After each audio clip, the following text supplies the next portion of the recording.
Mustafa Saad dreams of becoming a professional violinist.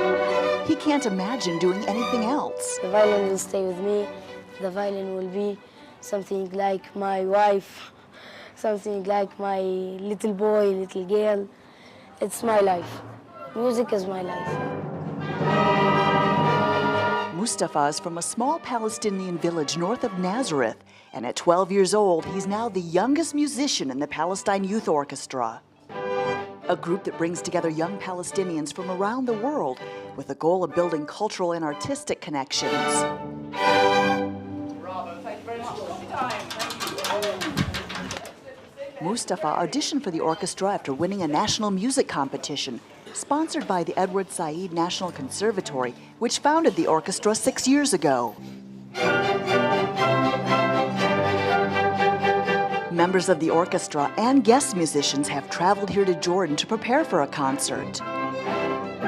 The music director says ideally they'd be practicing in the Palestinian territories, but travel restrictions make that difficult. Many of our Palestinian members from the diaspora and many of our guest musicians, for example, from Syria and from Egypt and from Lebanon, it's impossible for them to get visas to get into Palestine. Despite political discord in the region, there's only harmony here.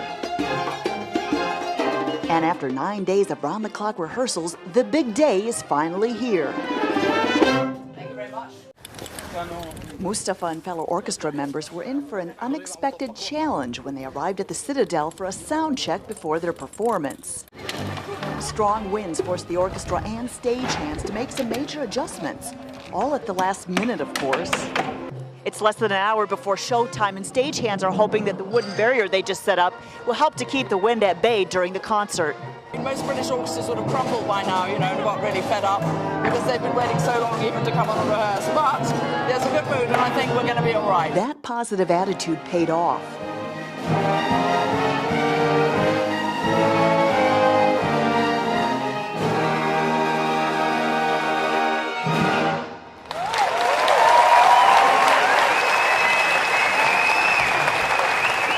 It was amazing with the planes, with the wind, with all the things. It's the best time that we play like this. The hard part came after the concert, saying goodbye to new friends. But this isn't the end. The orchestra hopes to finish the season on a high note with a performance in Greece in November.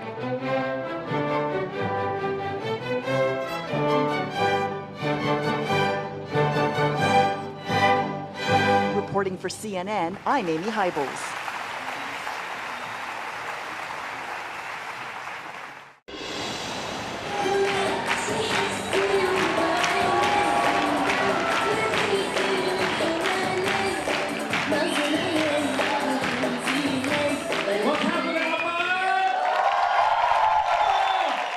I love it. In the States, I just say Amman. Here, Amman, Amman.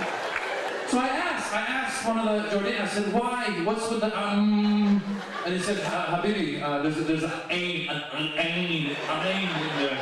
There's an ain. How do you pronounce that? You go, so really it's I like to start the show with stuff about that place and then do my material. I'll definitely talk about Iran, being Iranian. The only guy who says it right, Wolf Blitzer on CNN, Wolf Blitzer, he calls him Ahmadinejad. Ahmadinejad. He turned it into a rap.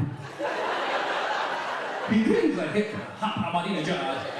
I said some stuff Ahmadinejad. A stupid stuff Ahmadinejad. Can you give us a little bit? Ahmadinejad. It's all about laughing together and trying to make the laughter bring people together. I don't know where the reputation came that Jordanians do not laugh, because night in and night out, they laugh amazing.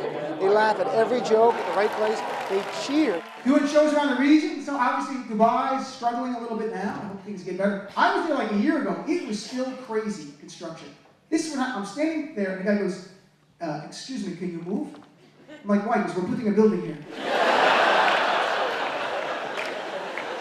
I'm like, what kind of building? He goes, oceanfront. I'm like, there's no ocean. He goes, come back next week. I Broadway show is amazing. I laughed more than I have in the past year. It's a nice way to get out of routine, I guess. In India, we have a system, it's called Creator Lane. That's what it's called.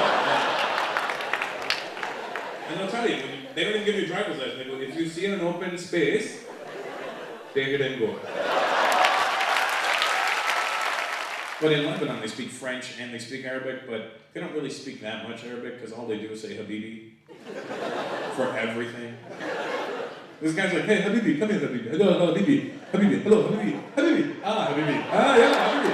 Shukri, Habibi. Habibi. Habibi. Ah, Habibi. Habibi. It's my brother, Habib. Habib. Habib. Habib. He makes fun of himself, he makes fun of us, he makes fun of everybody. He's one of a kind. He's amazing. It can only get bigger. I mean, the fans in the audience are pretty young.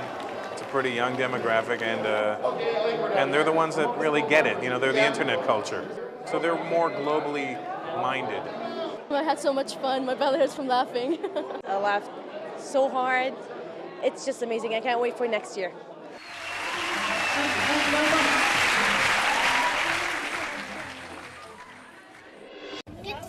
Get to school. Very good.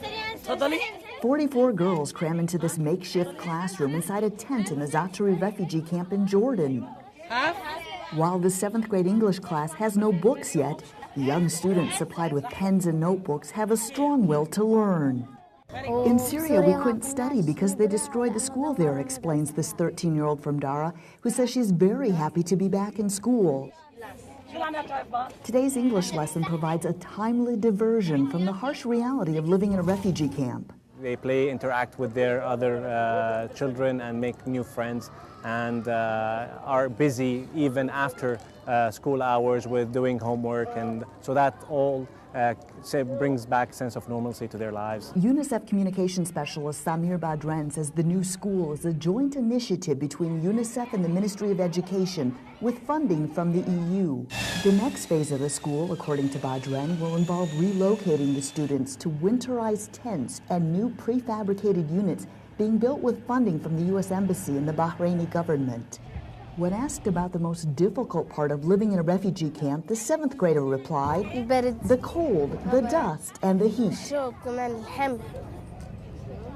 Zuhair says her family fled Dara 9 days ago with only the clothes on their backs. We need winter clothes, she says, something for our feet. We don't have anything. With wet, cold, windy weather just weeks away, Zuhair's concerns are valid. Besides the choking dust, hot days, and cold nights, the refugees are now facing a new set of challenges as the camp transitions from hot meals to dry rations, forcing some families to improvise. We're cooking tomato and onions, explains Abu Ali. It's a simple meal for the children. He cooks up vegetables purchased from a vendor inside the camp over a homemade fire. While dry rations are now available, including rice, beans, and pasta, only about a third of the communal kitchens that allow families to cook their own meals are fully operational, with construction work continuing on the remainder in the camp. Or we have to use the carton and to make fire and put it and cook it on the fire. Yeah, but we don't have gas or kitchens, or we can cook in it. In the past, pre-cooked meals were provided to everyone in the camp by the World Food Program and others, a costly operation according to the UNHCR. They should have been completed now, but as you may be aware, there were some security issues and some of them were destroyed. This is part and parcel of running a refugee camp. There was also issues in regards to getting access for materials coming into the camp. There was log jams and trying to get materials to and the construction being made. But I believe over the next 10 days, everything should be finished. Riots over living conditions in the camp have led to delays. Securing funding to provide needed services in the camp has also proven to be a challenge, according to UNHCR Jordan representative Andrew Harper, who says they're moving forward with plans to improve the accommodation of the refugees as winter approaches. So far, they've procured about 3,000 trailers with funding from the Saudis and other donors, and there are plans to provide insulation kits for 4,000 tents and bring in thousands of heaters. Jordan's share of the Syria Regional Response Plan funding request is $246.5 million. According to Harper, there's a 70% shortfall. A hell of a lot has been achieved thus far, but a lot more needs to be done. We've so far the progress has been, I think, outstanding, but we have to have the funds to get through the winter period. We need to be able to buy more blankets. We need to be able to improve the foundation. We need to be able to provide more kitchens, food, water, across the board. Harper says winter's going to be a challenge, an observation that's not lost on the thousands of Syrians who call this temporary site home for right now. Reporting from the Za'atari camp in Jordan, I'm Amy Hybels.